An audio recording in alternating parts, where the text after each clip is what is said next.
আমরা ঠিক 18তে যেমনটি চেয়েছিলাম সুনামগঞ্জ গ্রিন অ্যান্ড ক্লিন সিটিতে রূপান্তরিত হোক, এখনও চাই, ভবিষ্যতেও চাইব। এটা প্রতিটা নাগরিকে চান। আর এই কাজটাই করার জন্য আমাদের সুনামগঞ্জ ইনচার্জ, যে থানার যিনি ইনচার্জ আছেন, পুলিশ ইনচার্জ, উনি আমার সঙ্গে কথা বলে আমার সহযোগিতা চেয়েছেন এবং পত্রিকার উদ্ধৃতি দিয়েছেন। আমি বলেছি পত্রিকা যা লিখেছে যথার্থই, কারণ আমাদেরকে কাজে উৎসাহ দেওয়ার জন্য সমাজের বিবেক সাংবাদিক ওনারা আমাদের বিষয়ে কথা বলবেন, আমরা আমাদের যথার্থভাবে কাজ করতে উৎসাহিত বোধ করব। আপনি আমার কাছে কি সহযোগিতা চান? উনি ট্রাকের জন্য বলেছেন, আমাদের পরিচ্ছন্ন কর্মীদেরকে চেয়েছেন। আমরা বিগত 4 দিন পর্যন্ত ঠিক একইভাবে ওনাদেরকে সহযোগিতা করে আসছি।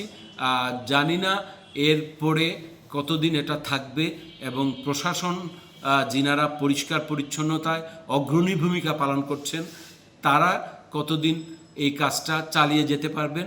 আমি আশা করব নিশ্চয়ই ওনারা যেহেতু দায়িত্ব নিয়েছেন, পৌরসভা তাদের ভিতরের সুপ্ত অভিপ্রায়, অভিলাষ এটাকে কার্যকর করার জন্য প্রশাসনের সহযোগিতা প্রয়োজন অনুভব করে বিদায়ী আমরা যৌথভাবে এই কাজে নেমেছি এবং কাজটা সুন্দরভাবে করতে পেরেছি বলে আমার কাছে এখন পর্যন্ত প্রতীয়মান। এখন বাজারে গেলে অনেক ক্রেতা এবং যারা চালক আছেন গাড়ি অথবা রিকশায়, তারা স্বাচ্ছন্দ্যে যাতায়াত করতে পারছেন। আর সর্বোপরি যে কথাটা ইতিমধ্যে বলেছি, আমি আবারও বলবো যে আমাদের এই পশ্চিম বাজার অর্থাৎ পূর্ব বাজার থেকে পশ্চিম বাজার যাওয়া পর্যন্ত যে রাস্তাটা অলরেডি আমি করে ফেলেছি, এইখানটাতে ড্রেন করব, ওয়াকওয়ে করব। আমি আপনাদের মাধ্যমে ওনারা যারা এখনও দোকানিরা আছেন তাদেরকে আবারও অনুরোধ করব যে আপনারা এই ড্রেনের উপরে আপনাদের সামানাগুলা বা যে জিনিসপত্রগুলো বিক্রি করেন এগুলো বের করে রাখার কোনো প্রয়োজন নাই। আপনার দোকানের নামটাই যথেষ্ট। আপনার আমি ক্ষুধার্ত থাকলে তো আমি হোটেলই খুঁজবো। আমি ক্ষুধার্ত হলে কি আমি কমিউনিটি সেন্টারের যে একটা প্লেট গিয়ে কিনে আনবো নাকি?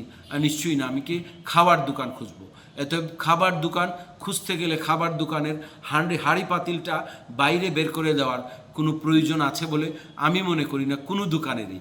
এত এগুলা যদি আমরা ব্যক্তিগতভাবে শহরকে নিজের মনে করি, দেশটাকে নিজের মনে করি, তাহলে এই কাজগুলা খুব সহজে আমরা করতে পারবো এবং আমাদের আগামী প্রজন্ম সুনামগঞ্জের পৌরসভার সৌন্দর্য এবং পৌরসভার যে দায়িত্ববোধের জায়গায় যে সেবা দেওয়ার বিষয়টা, এই প্রতিটা জিনিস পুঙ্খানুপুঙ্খভাবে পাওয়ার সুবিধা আছে বলে মনে করি আগামী প্রজন্মর। যদি আমরা আমাদের দায়িত্বে এখন যারা আছি তারা প্রত্যেকের দায়িত্বের জায়গা থেকে আমাদের নাগরিকদেরকে সচেতন করতে পারি এবং সচেতন করে তুলতে পারি।